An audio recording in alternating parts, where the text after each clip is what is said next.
రాష్ట్రంలో bird flu వ్యాధి ప్రబలుతోంది. ఈ నేపథ్యంలో అధికారులు కడప జిల్లాలో కట్టుదిట్టమైన ఏర్పాటు చేశారు. అత్యంత వేగంగా విస్తరిస్తున్న బర్డ్ ఫ్లూ వ్యాధి పట్ల ప్రజలకు అవగాహన కల్పిస్తున్నామని జిల్లా సరిహద్దుల్లో చెక్ పోస్టులు ఏర్పాటు చేసి ఇతర ప్రాంతాల నుంచి కోళ్ల దిగుమతి కాకుండా చర్యలు తీసుకుంటున్నామన్నట్లు పశుసంవర్ధక శాఖ అధికారులు చెబుతున్నారు. చికెన్ ప్రియులు బాగా ఉడికించిన కోడి మాంసాన్ని, గుడ్లను తీసుకోవడం ద్వారా ఈ వ్యాధిని నియంత్రించవచ్చునని చెబుతున్నారు. మేడం చెప్పండి, ప్రధానంగా బర్డ్స్ ఫ్లూ వ్యాధి ఎట్లా విస్తరిస్తుంది?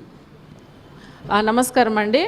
బర్డ్ ఫ్లూ వ్యాధి అనేది చాలా ఫ్లూ అంటే గాలిలోనే వస్తుంది. అది దాని ముక్కులోని రసము ద్వారా ముక్కులలో నుంచి ఎక్స్క్రీషన్స్ వస్తాయి. అది దగ్గినప్పుడు కానీ అది తిన్న తిండి ఇంకొకటి తిన్నది కానీ అలా వ్యాప్తి చెందుతుందండి. గాలిలోనే వ్యాప్తి చెందుతుంది. ప్రధానంగా కడప జిల్లాలో ఏమైనా ఇటువంటి సిమ్టమ్స్ ఎక్కడైనా హ్యాచరీస్లో కానీ ఫార్మ్స్లో కానీ కనిపించాయా? ఎక్కడా కనిపించలేదు.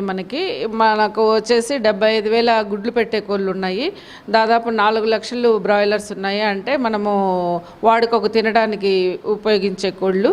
ఎక్కడ కూడా ఇంకా సమస్య రాలేదండి. అటువంటి సిమ్టమ్స్ ఏమి అంటే కదలికలు అలాంటివి ఏమి కనిపించలేదు. తప్పకుండా అండి. మనము దాన్ని బాగా ఉడకబెట్టి తినాలి. అది ఏ మటన్ అయినా కానీ, మీట్ అయినా కానీ, ఏది మనం తీసుకున్నా కానీ బాగా 100 degrees దగ్గర మనము సెంటిగ్రేడ్స్ దగ్గర బాయిల్ చేసి తింటే గుడ్డు కానీ, మటన్ కానీ, మీట్ కానీ, ఈ చికెన్ కానీ మనకి ఇబ్బంది లేదు. కాకపోతే మనము హాఫ్ బాయిల్ గ్రిల్స్ ద్వారా తీసుకోకుండా, అంటే గ్రిల్లో కొంచెము చిన్నగా పైన ఒకటే మాడుతుంది, అది మనం లోపల కొంచెం పచ్చిగానే ఉంటుంది. అలాంటిది అవాయిడ్ చేసి కొన్ని రోజులైనా, ఎప్పటికైనా అలాంటి ఫుడ్స్ మంచిది కాదు.